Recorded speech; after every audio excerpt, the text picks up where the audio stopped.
Hi there guys, welcome back to Photoshop Crunch Flyers.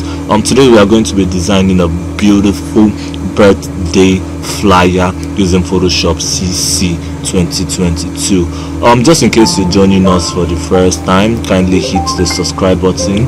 You help us turn on that bell notification icon so you get notified anytime we upload a brand new video. So for this Photoshop tutorial, we're going to be using our 1400 by 1400 as usual. We're going to be naming this birthday flyer.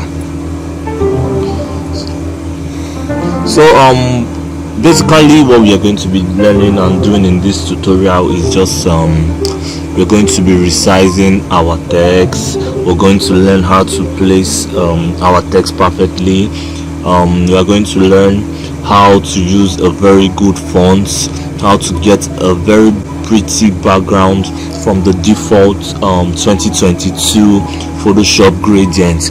That is like one of my most used features in this latest version of Photoshop. So first we write out our text. I'm going to show you guys how I place it behind an image.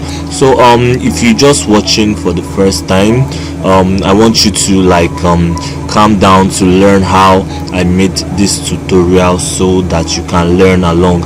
And if you need me to drop you the exact pictures and the resources that I use in editing this tutorial, kindly do that in the comment section below. I want you guys to watch how I do the whole process, and in case you have any questions also, you can also drop that in the comment section below.